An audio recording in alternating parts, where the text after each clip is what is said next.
what I'm saying, if you remember in your career, because you and Grandma, I mean, would go to a lot of different places securing, you know, the items in the house.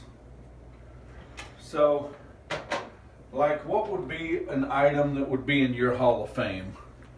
Like, hey, I found this lamp and we got it for $3 and it's worth $300. What can you think of? Like maybe one of your bigger scores that you ever pulled out in your. Because when did you start collecting? In the 70s, or was it before then? Really going out and auction, state sale, you know. You know, and the best thing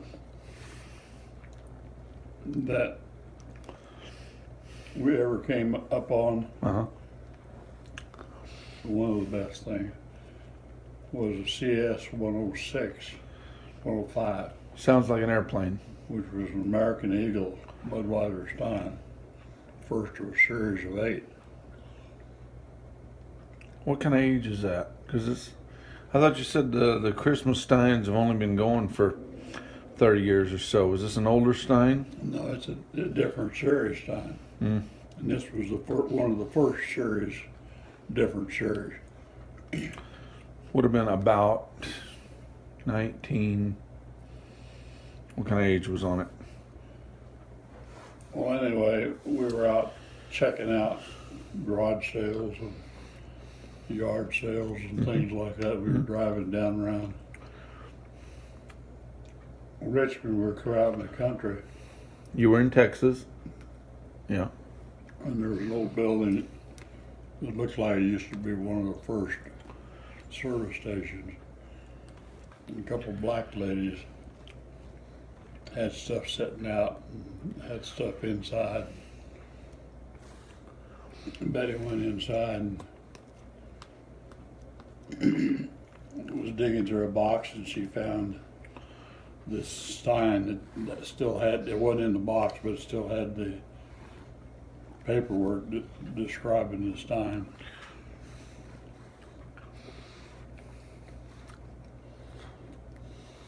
And she asked this black lady who was outside, she came she came out and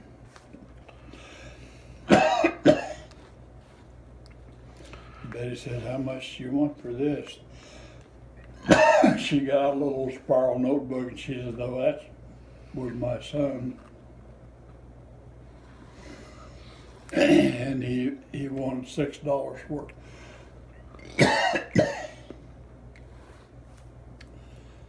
Well, this is a few years after the series started. They were putting out one a year. And they finally decided to let people know that there was going to be a total of 8. And so a lot of people that went to the Budweiser gift shop would look at the grizzly bear or the elk or some other animal and say, and on the bottom it says this is a 4th of a series of 8 or something like that. How do I get the first one? What? I used to buy them by the case of 12. And I sold out.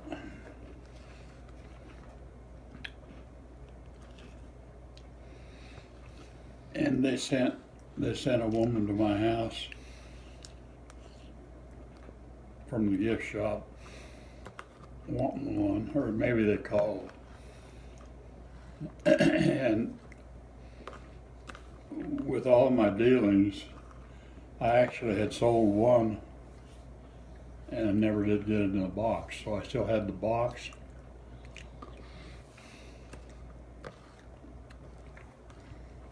So I had this gal's telephone number. She lived up in Katy. I called her and said, I've got one.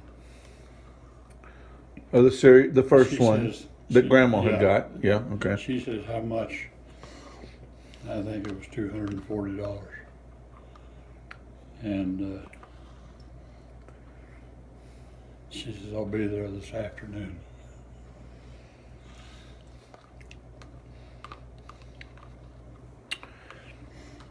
Yeah, that's a pretty good return. What's really strange now that I get to thinking about it, Betty usually always found the good stuff. She found a couple of those 81 holiday steins, which I paid $250 for the first one I had. And she found at least two that I can remember that were $10 each. And I found one up at, I think it was down in St. Joe, Missouri, when my brother-in-law and I were out to show some guy. When I found one I asked a couple of guys that were set up if they might have an 81, and they said, well, no, we got one at home, but I said, well, I sure like to buy it. So they brought it. One of them went home and got it. And I said, how much? And he said, $10. They cost, when they were sold originally, cost about $9. But when something's out of print and it's desirable, that escalates price. But those are the most, this lamp over here that's got the bluebirds on it, Betty found it and bought it. And we hadn't any more than got home and got it unpacked that we had a call from the place that she bought it at. And they were wanting to buy it back. They figured out what it was worth. Worth about $500, and Betty paid $200.